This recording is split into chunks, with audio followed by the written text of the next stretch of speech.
We often think of envy as a character flaw, something ugly that we should hide or suppress immediately.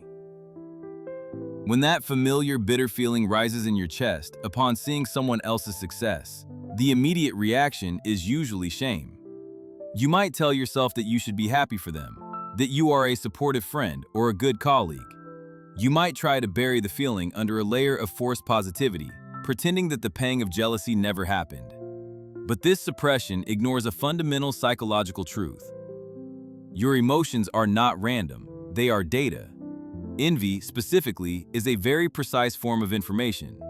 It is not a sign that you are a bad person. It is a sign that there is something you deeply desire, something you are capable of achieving, but for some reason, you have not allowed yourself to pursue it yet. Consider for a moment who you actually envy. You likely do not spend your days seething with jealousy over the achievements of a billionaire industrialist who lives on a different continent. Nor do you probably feel a personal sting when an Olympic gold medalist breaks a world record in a sport you have never played. Their success feels distant, abstract, and irrelevant to your personal narrative. The people who trigger that sharp, uncomfortable feeling are usually much closer to home. They are your peers. They are the former classmates, the co-workers, the friends from university, or the people in your social circle who started at roughly the same place you did. You envy them because their success feels attainable. It feels like a version of reality that could have been yours. This is the crucial insight. We only envy those who reflect a potential we see in ourselves.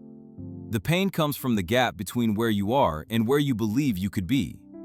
To understand this dynamic, we have to look at how human beings determine their worth. We are social animals, and for most of our evolutionary history, we did not measure our success against abstract goals or internal benchmarks. We measured ourselves against the tribe. This is known as social comparison theory. Our brains are wired to constantly scan our environment and assess our standing relative to others.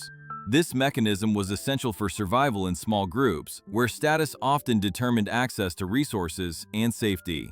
In the modern world, however, this mechanism often misfires, especially when amplified by the constant stream of curated highlights we see online. But the mechanism itself is neutral. It is simply a gauge. The problem arises in how we interpret the reading on that gauge. Psychologists generally distinguish between two types of envy. The first is malicious envy. This is the destructive form. When you feel malicious envy, the focus is entirely on the other person. You want to pull them down. You might find yourself hoping they fail, looking for flaws in their work, or telling yourself that they don't deserve what they have.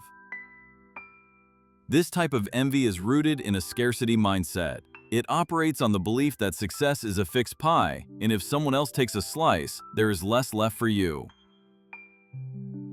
Malicious envy is stagnant. It traps you in a cycle of bitterness and helplessness because it positions you as a victim of circumstance.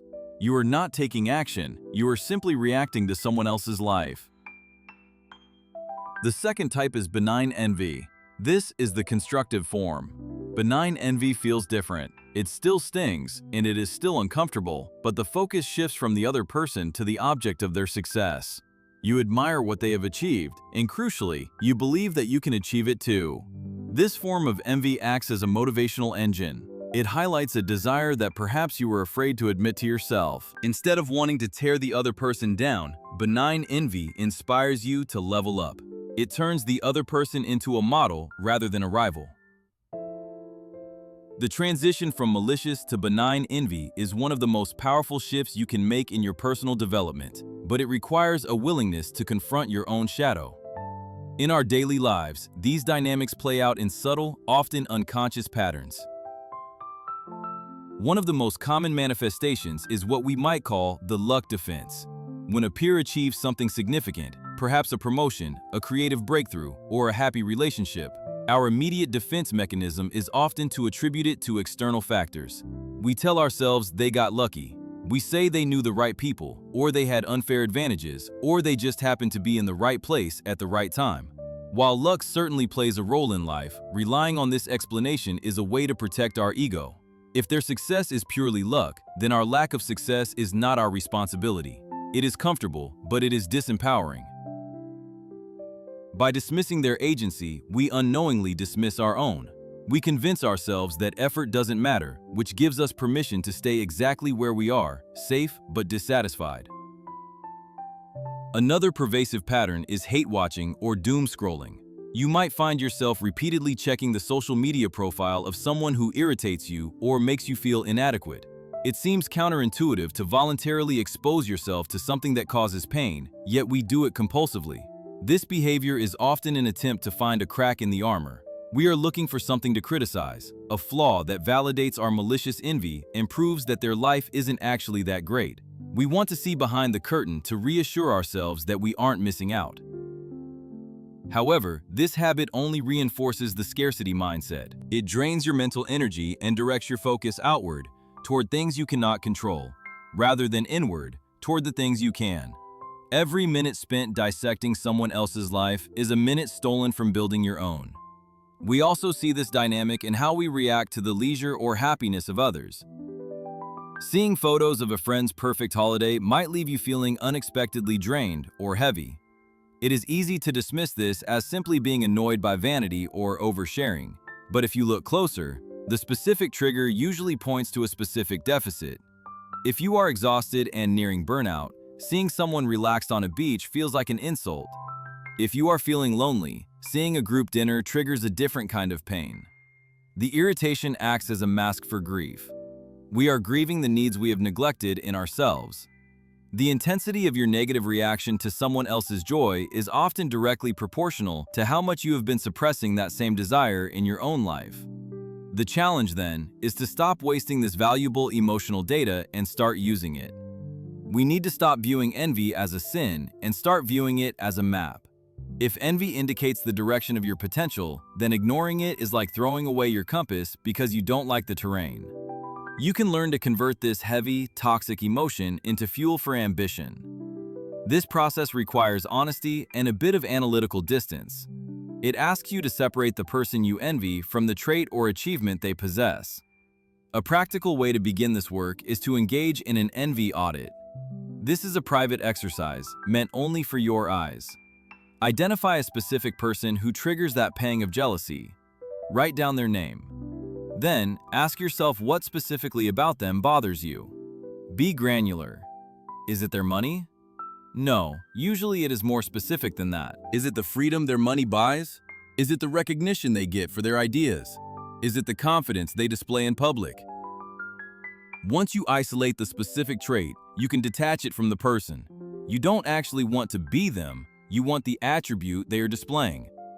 When you realize that you crave creative freedom rather than Sarah's life, the goal becomes actionable. You can pursue creative freedom. You cannot pursue being Sarah. This simple separation breaks the fixation on the person and returns the power to you. Once you have identified the underlying desire, you must confront the barrier.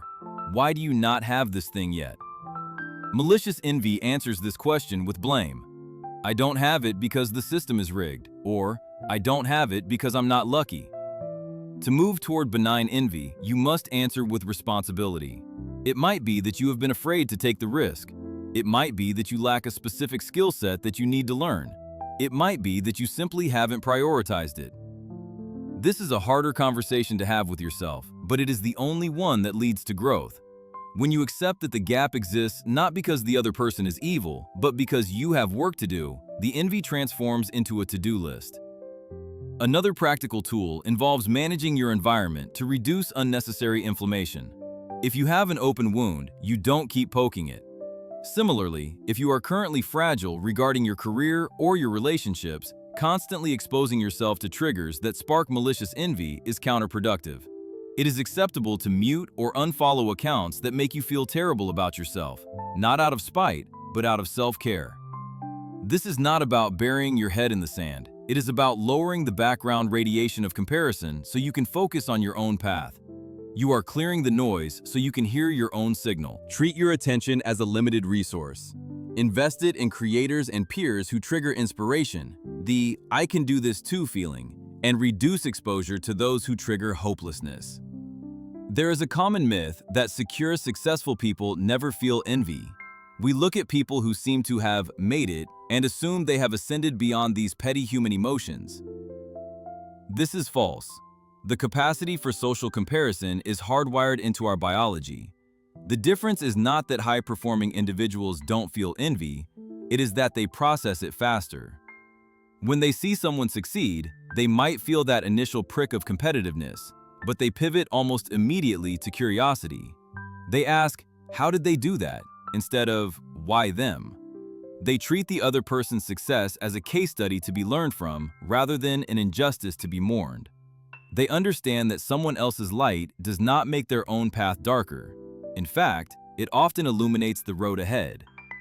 Imagine a scenario where two colleagues, let's call them Mark and David, both miss out on a promotion that goes to a third person. Mark goes home and stews.